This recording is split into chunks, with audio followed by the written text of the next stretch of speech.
Kalau saya boleh bercerita kembali di tahun 2015, di mana kita mengalami kesulitan pada waktu itu, di mana aset kita turun terus-menerus karena ekonomi yang melemah.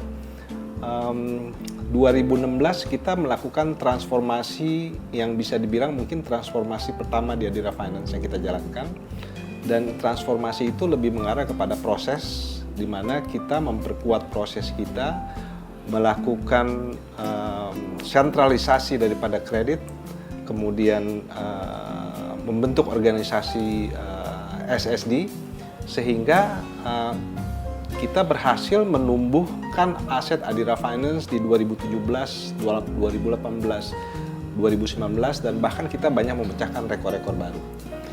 Nah, akhirnya kita juga menyadari bahwa transformasi itu adalah satu hal yang penting buat Adira Finance.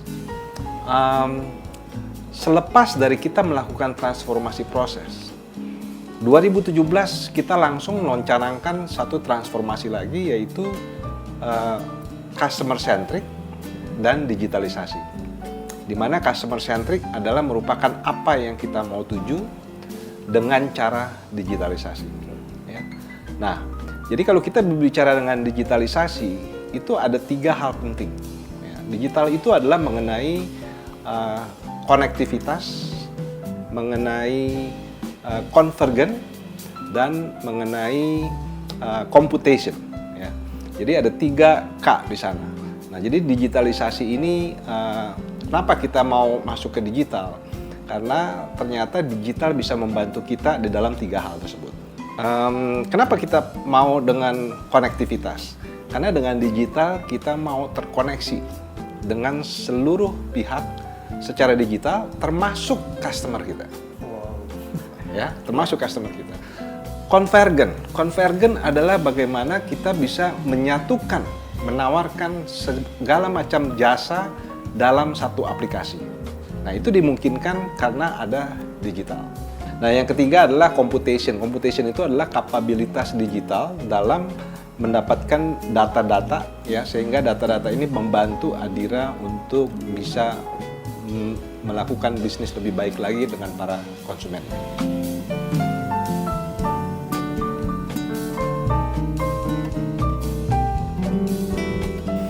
Oke, kalau di Adira Finance, rasanya pertama yang kita bicarakan adalah selalu teamwork. Ya. Jadi dalam teamwork di Adira Finance ini kita membagi peranan-peranan, dan dalam proses membuat Adiraku pun juga ini tidak luput dari kekuatan teamwork Adira Finance. Nah, tentunya peran dari saya itu lebih mengarah kepada pembentukan visi misi bagaimana Adira ini bisa tumbuh secara digital ke depannya. Ya. Saya memberikan arahan dan memberikan inspirasi. Kira-kira apa sih harapan yang kita mau capai, dan juga dengan mempelajari apa yang sudah dicapai oleh perusahaan-perusahaan sukses lainnya.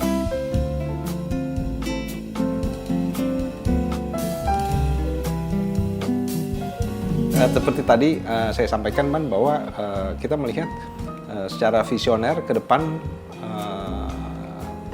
populasi milenial akan menguasai populasi di Indonesia, ya. Dimanapun juga seperti terjadi di seluruh dunia. Digitalisasi satu hal yang mutlak, yang pasti akan terjadi. Kita bisa saja mungkin tidak lakukan transformasi itu sekarang. Bisa kita tunda, tapi pertanyaannya kapan kita akan mulai? Ya. Kapan? Apakah kita mau tunggu sampai seberapa banyak yang pakai handphone dan sebagainya? Dengan melakukan digitalisasi sekarang, dengan mempunyai Adiraku sekarang, kita paling tidak sudah mengedepankan diri dibandingkan dengan para pemain-pemain lain, ya.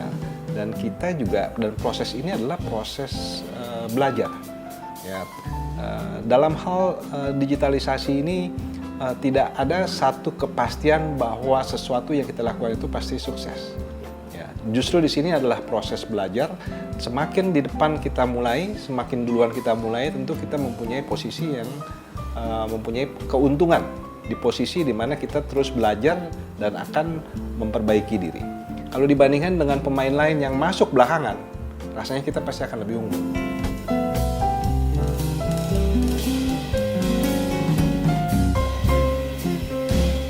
Ke depan dengan Adiraku ini, Adira bisa menjadi pilihan buat customer, ya, dan juga bahwa aplikasi Adiraku tadi ada satu konsep juga di digitalisasi, kita bicara mengenai convergen.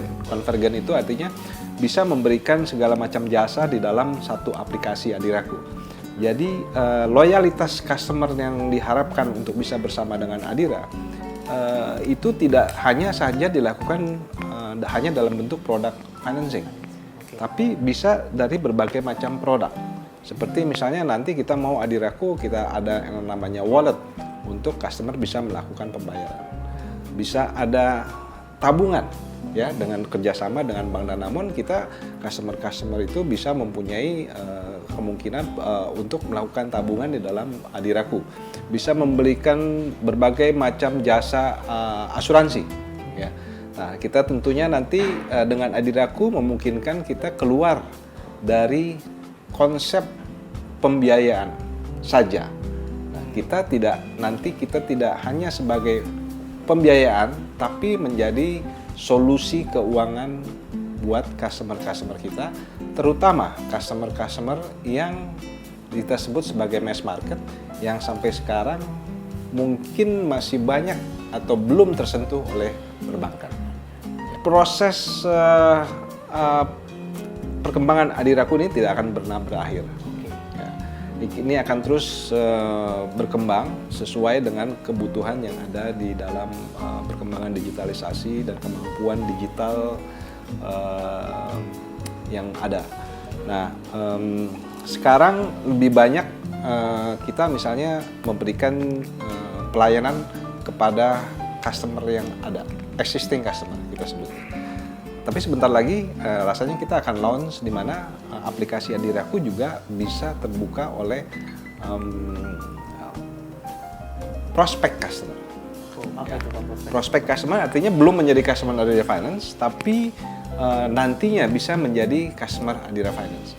Karena di dalam fitur-fitur Adiraku nanti kita ada yang namanya mau mobil, mau motor, di mana orang bisa melakukan jual beli kendaraan, ya, di mana dengan transaksi di dalam jual beli kendaraan itu kita bisa menawarkan jasa pembiayaan kepada mereka. Ya. Nah, jadi tidak hanya memberikan servis, tapi juga tidak hanya memberikan servis kepada existing customer, tapi juga memberikan satu aplikasi yang bisa dipakai oleh prospek customer untuk Adira Finance. Sahabat setia selamanya.